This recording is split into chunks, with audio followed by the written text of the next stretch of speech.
Vamos deixar nossas crianças longe do celular. Vai ter o tempo. Eles vão ser adolescentes e não vão largar esse celular. Mas enquanto eles forem crianças, eles têm que ter um livro na mão. A criança que segurar um livro em vez do celular vai ser a criança do futuro.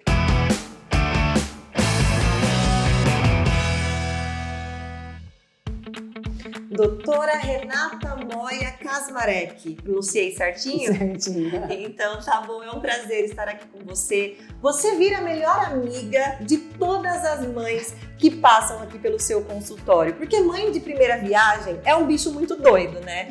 Mãe de primeira viagem é um bicho carente, doido, inseguro. Eu falo porque eu sou uma mãe de primeira viagem de gêmeos, que vem de um histórico que vocês que já acompanham o Mais Que Mãe conhecem, de 2 perdas gestacionais, onde a gente fica com muito mais insegurança, achando que os filhos podem nos deixar a qualquer momento e não importa que eles tenham nascido, pode ser em qualquer momento da vida, os medos são muito maiores. Para isso eu escolhi uma profissional que me desse o suporte que a doutora Renata dá, com uma paciência que eu nunca vi na minha vida. Então, doutora, eu quero que a gente comece a nossa conversa, você me contando um pouco sobre a sua experiência, como que você escolheu a pediatria, como que você desenvolveu essa empatia pelas mães, pela situação das mães, a ponto de atendê-las assim, sempre, o tempo todo, priorizar as dificuldades delas, mesmo sabendo que às vezes são dificuldades que estão só na cabecinha delas, né? Acho que eu sempre gostei de criança. E a gente vai desenvolvendo um carinho maior, a gente aprende com os próprios filhos da gente, a gente sabe o quanto é angustiante você passar por dificuldades com o seu filho e a gente acho que acaba entendendo melhor as outras mães, porque mesmo a gente sendo pediatra, tudo, nós também temos dificuldades com os próprios filhos e eles são um aprendizado para a gente a vida toda. E acho que o que eu aprendi, o que eu passei com eles, eu vou tentando passar para vocês. A senhora tem 3 filhos, né? 3 filhos. 2, uma está cursando medicina, uma já se formou e tem um mais novo que está no 3º colegial. E como que foi a criação deles, assim, casa de ferreiro, espeto de pau? Ou você foi bem rígida com eles também? Eu acho que eu tive, na primeira, principalmente, o aprendizado da gente. Então, claro que eu tive as mesmas dificuldades que todas as mães têm. Não é porque a gente é pediatra que o filho da gente não chora, não tem cólica.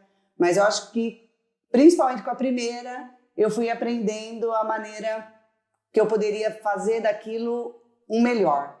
E aquilo que eu fui aprendendo com ela, eu fui tentando passar para os meus pacientes. E tive muitas dificuldades, muitos momentos de ansiedade. E a gente vai tentando trabalhar com tudo isso. E se eu posso passar para vocês, então já foi um grande ganho. Com certeza, não tenha dúvida disso. Eu recomendo, eu agradeço muito, porque eu tenho memórias da senhora nos momentos mais importantes da minha vida, né? Eu lembro que eu tentei uma consulta com a senhora, que eu acho muito importante até deixar essa dica para as mães, para as futuras mamães, de procurarem a pediatra antes do bebê nascer. Para já criar esse vínculo e também tirar algumas dúvidas antes mesmo do bebê nascer. Eu tentei, mas as minhas bebês se anteciparam. E aí o Ângelo, né, seu secretário aí, fiel escudeiro, ele pediu para a senhora me ver na Santa Casa. A senhora me fez uma visita, me conheceu lá na Santa Casa durante a minha internação e esteve presente no parto das minhas meninas. Ali também já foi muito importante, porque um pouco antes de eu entrar na sala de parto, a senhora chegou. E é aquele horário que bate, aquele nervosismo que a gente não sabe o que vai acontecer, se vai sair viva de lá, porque toda mãe pensa isso, eu acho, né? E a senhora já chegou com aquela palavra de carinho, tipo, vai dar tudo certo, deu tudo certo até aqui. Depois disso, as minhas filhas nasceram, quase foram para UTI por serem prematurinhas. Depois disso, elas conseguiram, com 2 meses, sair da prematuridade, né, já se igualar a um bebê normal. E a senhora veio me dar essa notícia que me trouxe muita alegria. De mês em mês estávamos aqui. Então, é muito importante essa troca que a gente teve, que me trouxe segurança, sendo uma pessoa diagnosticada com transtorno de ansiedade, virando mãe de gêmeos, depois de um estado tão difícil, né, de 2 perdas, etc., para eu conseguir levar tudo da forma que eu levo e conseguir até hoje orientar outras mães, Eu devo muito a você. Eu fico feliz de poder ter ajudado. Hoje eu não faço mais a recepção neonatal. Mas as mães podem vir conversar comigo antes, eu faço uma orientação e assim que o bebê sai do hospital, já vem para cá. Então vamos começar a falar desse primeiro ano. Nos primeiros dias, a criança já tem que passar pelo pediatra, né? Ela precisa de uma avaliação para ver se está tudo indo bem, porque logo no começo o bebê perde peso, tem toda uma dificuldade da amamentação. Então, os primeiros dias são muito importantes para que a gente possa estabelecer um relacionamento e dar uma confiança na mãe de que ela vai conseguir. Então, eu sempre falo que no começo vocês veem muito, depois vocês vão esquecendo de mim, né? Porque os primeiros meses, principalmente, são os meses que a mãe tem que estabelecer uma confiança de que ela é capaz de criar o filho. E a gente tem que ajudar nesse processo. E qual é o primeiro passo? Quando a mãe vem aqui, depois ela já vai levar o bebê para casa. E esse momento é difícil, porque a gente fala, pô, na Santa Casa a gente tem lá as enfermeiras que nos auxiliam, aí eu vou para casa sozinha, como que eu vou cuidar dessa criança? Quais são as primeiras orientações que a senhora passa? Principalmente a gente fala sobre aleitamento materno, né? Que é uma coisa muito importante para o bebê, tem inúmeros benefícios e tem muita dificuldade relacionada a isso. Mas eu sempre falo assim também, a gente faz de tudo para que a mãe amamente, mas em nenhum momento você ficar frustrada se não conseguiu. Ela tentou. Então, existem outras formas, mas uma das coisas que a gente mais tenta orientar a mãe, ajudá-la nesse processo, é que ela consiga amamentar pelos inúmeros benefícios da amamentação. A gente tem que instituir, desde que o bebê nasce, rotinas para o bebê. Isso é uma coisa importantíssima. Então, assim, tem uma coisa, o bebê tem que acostumar com tudo desde pequenininho. Na minha opinião, não. Na minha opinião, é o pai e a mãe que tem que acostumar que tem uma criança em casa. E quanto mais confortável, confiante, seguro for esse ambiente, melhor essa criança vai se desenvolver para o resto da vida dela. O que a gente ajuda a criança a passar o primeiro ano de vida vai ser determinante para o resto da vida dessa criança. Existe uma coisa que são os 1000 primeiros dias, né? Que começa do primeiro dia da gestação aos 2 anos de idade. E é nesse período que a criança estabelece alimentação, sono, comportamento, tudo que a gente puder melhorar na vida dessas crianças nesse período vai refletir na saúde corporal, desenvolvimento neuropsicomotor e mesmo emocional para o resto da vida dela. Você vai entender mais pra frente a necessidade de se colocar no lugar do seu filho e fazer por ele ali. Às vezes você tá com muita vontade de sair, de ir pra uma festinha que é um pouquinho mais tarde e tal, mas seu filho vai curtir aquele ambiente, né? Eu sempre falei isso. Por que eu vou levar? A criança nem sabe o que tá acontecendo. Mas ela precisa sair. Eu não sei, ela precisa fazer um passeio, tomar um solzinho, sim. Mas não precisa sair à noite. Não precisa também, a criança tá com vontade de comer um chocolate. Não existe come na frente dela. Não é? Então, existe isso da criança ver, sim, né? Não é que a criança não entende, ela tá vendo que você tá comendo uma coisa diferente. Exatamente. Mas ela não precisa comer, porque ela não sabe qual é o gosto. Até o açúcar, que é uma coisa assim, que é um hábito inserido na vida da gente, ele não é necessário. E muito pelo contrário, ele é muito ruim para o desenvolvimento da criança, para os dentes. E a gente tem que ensinar a criança desde pequenininha ela conhecer os alimentos pelo sabor que eles têm. E se ela aprender assim, ela vai crescer gostando desse jeito. Se a gente enche as coisas de açúcar e sal, ela vai conhecer o gosto do açúcar e do sal, e não realmente do alimento. Então, seja uma mãe chata, se é assim que a sociedade quer chamar a gente, né? Seja uma mãe chata, que é a melhor coisa que você faz pelo seu filho. A rotina, ela começa quando você abre a janela, abre a casa, deixa tudo iluminado logo cedo e deixa tudo silencioso e escurinho logo à noite, né, doutora? De manhã, você deve, mesmo que você não vai acordar a criança, porque a criança em aleitamento materno, quem faz o horário é ela. Existem até estudos que mostram que a criança que tem a livre demanda, ela é mais inteligente, porque ela se autorregula. Então, a criança, assim, ela que vai determinar a hora que ela vai acordar para mamar. Mas a gente dá dicas para ela. A gente, de manhã, abre janela, deixa tudo iluminado. Toda vez que ela acorda, a gente conversa, brinca, canta. Mas a criança mamou, rotou, trocou, a criança volta para o berço. Uma criança no primeiro até o 3º mês de vida, ela pode dormir 20 horas por dia. Ela tem que acordar, mamar, olhar o mundo, rotar e dormir. Só. Quanto mais a gente propiciar isso para ela, melhor. Então a gente tem que acostumar a criança logo no começo no berço, para ela já saber que ali é o lugar dela. Conversar muito durante o dia, mas permitir que ela durma. E chegou lá, começou a escurecer, umas 8 horas, ela entra no período noturno. E a partir de então, ela vai ficar num lugar mais escuro, vai conversar menos. A gente tem que deixar a criança dormir. E não adianta eu achar que eu não vou deixar uma criança dormir durante o dia, ela vai dormir à noite. Na hora que ela está bem, sem cólica, alimentada, trocada, ela vai dormir. Se a cólica for à noite e você não deixou ela dormir durante o dia, ela vai ficar mais irritada ainda. Cama compartilhada e quarto próprio. Cama compartilhada, quer dormir com os pais? Ou dorme com os pais, isso é bom? O ideal é que a criança tenha o seu quarto e o seu berço. Uhum. Eu acho que é uma fase da vida que a gente está cansado demais e a gente se engana que dorme com uma criança na cama. Uhum.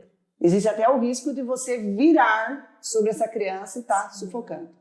E o tempo passa muito rápido. Quando a gente menos percebe, eles já se movimentam. Eu sempre brinco assim, você vai me ligar 3h30 da manhã falando que ele caiu da cama, hein?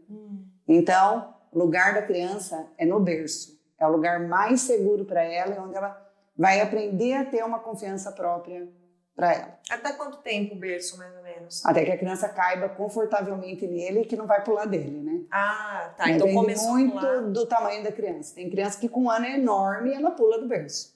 E tem criança que fica muito bem até 2 anos e meio. É que tem que ser confortável para a criança e ela tá bem adaptada nele. Se ela precisa sair do berço, ela tem que ir uma caminha bem baixinha, né? Protegida. As montessorianas hoje são uma opção, né? São. Muito E legal. proteger. E a alimentação começa com 4 meses e meio no suquinho? Se for leite materno exclusivo, o ideal é que a criança fique no peito até o 6º mês. Uhum. Só depois que é introduzido a outra alimentação. Uhum. Daí, quando a criança está em aleitamento artificial, você nunca pode começar antes dos 4, nem depois dos 7. Nesse período, tem que adaptar com a realidade da família. Sim. A criança, ela já pode... Ela está com o sistema digestivo todo formado já para comer qualquer tipo de alimento depois do primeiro ano? Depois a gente vai introduzindo devagarzinho. Eu ainda acredito que mesmo depois do primeiro ano a gente não deva dar embutidos, enlatados, tempero artificial, refrigerante nunca, salgadinho nunca. Quanto mais saudável você mantém enquanto ele está sob o seu olho, a hora que ele chegar lá fora, ele vai conseguir ter uma alimentação melhor. Passeios. Quando é que a gente pode fazer passeios com a criança? Quando é seguro? Ela tem que ter tomado pelo menos as primeiras vacinas, né? Então, eu acho que até os 3 meses a criança deve ficar no ambiente familiar. Ela pode ir para onde você reproduz aquilo que ela tem dentro de casa. Mas a gente está vivendo um momento epidemiológico no Brasil e no mundo que quanto mais a gente guardar nossas crianças, melhor. É a dengue, é o sarampo, é o H1N1 e agora nós temos o coronavírus. Então, assim, colocar a criança num ambiente fechado, com muita gente... Eu sempre falo também das piscinas de bolinha, né? Que as crianças vão para lá, elas babam na piscina, elas lambem as bolinhas. A gente tem que tomar muito cuidado onde a gente está levando o filho da gente. Experiência própria. Vim aqui, falei para a doutora, caí em tentação, coloquei minhas filhas na piscina de bolinha. Era uma sexta-feira. No sábado, a primeira amanheceu doente. No domingo, a segunda. Então, assim, são casos e casos, mas eu tive a infelicidade de ter que ouvir que a doutora falou, eu te avisei, né? E aí foram 2 semanas até aquela gripe se curar de vez. Então, assim, gente, vale a pena dar uma seguradinha até ficar tudo preparadinho para a criança. O sistema imunológico da criança até os 2 anos de idade, ele é muito prematuro. Não é que, meu filho tem deficiência de imunidade. Não, toda criança até os 2 anos de idade. Dos 2 aos 5, ele passa por um amadurecimento. E a gente diz que 5 anos é a idade mágica, porque com 5 anos o sistema imunológico da criança está muito próximo do adulto. Então melhora muito as coisas. Mas a gente tem que, dentro do possível, tentar proteger nossos filhos. Tudo passa e passa muito rápido. Muito rápido. Então vale a pena a gente fazer esse esforço agora para colher lá na frente. E outro esforço que a gente tem que fazer agora, nessa era tão tecnológica, é manter as crianças longe das telas, né, doutora? Com certeza. Saiu recentemente um novo protocolo da Sociedade Brasileira de Pediatria, em que coloca que até os 2 anos de idade, nenhuma criança devia ser exposta a telas. Eu sei que no mundo atual é muito difícil, mas eu acho que é muito importante que os pais, às vezes trabalham o dia inteiro, chega em casa, não vai para o celular, olha para o filho. A criança precisa do olhar dos pais. E se o filho vê o pai segurando um celular, ele vai segurar um celular. Só que a gente sabe que esses celulares estão acabando com a vista da criança. A criança precisa de um mundo para poder se desenvolver. Como que uma coisinha pequenininha pode ser o desenvolvimento dela? Vamos deixar nossas crianças longe do celular. Vai ter o tempo. Eles vão ser adolescentes, não vão largar esse celular. Mas enquanto eles forem crianças, eles têm que ter um livro na mão. A criança que segurar um livro em vez do celular vai ser a criança do futuro. Que lindo! E com essa mensagem, a gente encerra esse bate-papo tão gostoso com a doutora Renata. Tinha muito mais coisa pra gente falar aqui, mas o tempo da doutora é curtinho. Você pode também conhecer mais sobre o mundo da maternidade aqui no Mais Que Mãe. E o telefone da doutora Renata fica aí no final do vídeo para você que esteja precisando de uma pediatra de confiança. A gente sabe que a agenda tá cheia, mas quem sabe você consegue também uma consulta com a doutora Renata, tão competente e tão amiga das mães aqui no município de Jaú e de toda a região, né, doutora? Vocês também moram sempre no meu coração. Muito obrigada, Deus te abençoe muito sempre. Amém.